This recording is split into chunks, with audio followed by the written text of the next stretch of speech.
night. As a result, the man became very scared. Then the girl Hello fell guys, down. mga unta guys. Both of them died. Now comes the turn of an Mao niya old mong pamahaw man ni who was kumpare, looking carefully guys. at all the glasses. What? What are you doing? And the old man said, I have worked in a glass factory for 30 years. The old Itlog man og taong guys, that glass karon pagid taon mi kakaon og kuan dinato. That glass was just right. Then he jumps to the next one. He jumped into the real glass. Karon pa mi kakaog dinato guys na No, piniritong he was taong watching the old man through the simulat sa pool binoculars. karon pagid mi kakaon ngayon ani This guys. old man.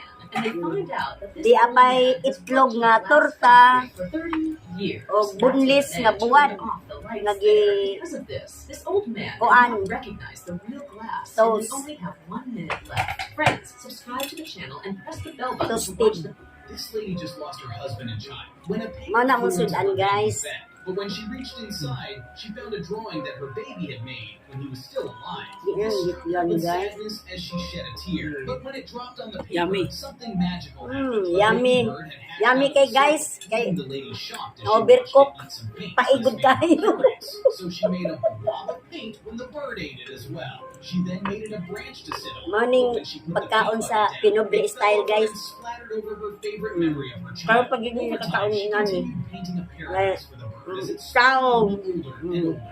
However, one day while the lady was distracted, the bird tried to escape. She managed to stop it when she realized that her painting was a gateway to the bird's world. So the bird flew as fast as he could towards the wall as it escaped the artwork. The lady watched in Yeah, shock bunlis, as the guys, bird di man risked kuan. its life just to remove the Toasted. paint off her Kami baby paig. bed. But she couldn't lose Paig anyone nila. else, so she put the bird back in hopes he would Crispy. survive.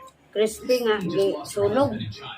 The sisters were twins, but the younger sister Right, has a okay. strange disease. She coughs up a lot of blood every day. Correct. In order to help her sister get Paano better, ko? the two Dami. sisters Dili, make thousands dili. of paper cranes every day because Grandma told them Yan once na, if they magmahal, folded guys. 1,000 paper cranes, the cranes Sana would all. grant them a wish. That Sana night, the all. older sister found her Nana, sister still holding magmahal. paper cranes in front of the door. Ngitan, So she got up inagbahan, too. no? She accompanied her sister for the whole night, unexpectedly due to her fatigue. Her Sana condition all. worsened, and then my Mayag older niya. sister started coughing. Late at night, a rush of footsteps woke her up. She sat up curiously. She Ikaw, saw her grandmother ikaw, carrying ikaw. her older sister into the Maya. room. She realized that her older sister was sick too, so she grabbed some paper. She was going to make 1,000 paper cranes to help her older sister get better. Suddenly, she got nervous. She accidentally tore the paper cranes in half. At that moment, her older sister's coughing stopped. 1,000 paper cranes appeared on the box next to her. My sister hurriedly opened the box, but found countless cranes inside. It turned out that when she was away, older sister secretly folded 1,000 paper cranes. She wished to transfer her sister's illness to herself. After learning the truth, my sister couldn't help but cry. The sisters were twins, but the younger sister has a strange disease. She coughs up a lot. POV, your girlfriend tried. Kaya na yun guys, para may lakas, Decided kumaya. to leave a memorable Kumayang gabi. souvenir for the class. They cut the hair of all the Para students makakuha in the tayo ng class 10 and rounds. glued it on the paper on which they drew their caricatures. May games Some kami students mamaya, didn't want guys. their hair cut, but they agreed to Gabi cut pa their ang hair for games this amin. beautiful memory. The result was Mamayang a gabi. wonderful souvenir picture with each student's sticker, Maglalaro kami their ng hair, and basketball. their name. Mm. Would you let your One-on-one. hair be cut for such a Kailangan memory? permission. This boy had been dead for 12 years, but suddenly he Ito, woke up guys, on the bro. roof of his school. He thought he Mahilig was ito sa talong, pareho kayong dalawa. went to the classroom. He realized that he didn't Yan.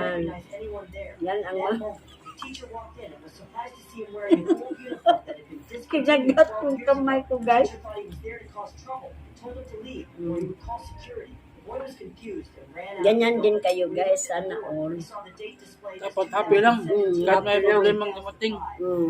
Di ba din lang may problema dumating? Basta laging happy. Total, hindi naman sa atin ang lahat na lagi tayong masaya, lagi tayong happy. Mayroon ding mayroon ding dumarating din yung mga nag-aano tayo, nalulungkot sa buhay natin, lalo na pag walang pera. Pero di ba na basta mayroong makain. Okay lang yan guys. Ganyan kami guys. Marunong ako makontento sa buhay para laging masaya. Kaya tingnan mo guys. Hindi ko iniisip yung mga problema. Lalo na pag wala tayong pera. Yung sa akin lang, basta mayroon tayong makain. Tapos laging nagmamahalan. Okay lang kung hindi kumain, basta lagi kitang kinakain. Every day, Grandpa would walk out of the crater. He would look fond No. of his sister. The girl wanted to keep her grandfather from being lonely. She wrote what she So, wanted hanggang to dito say. na lang guys. Sa susunod ulit.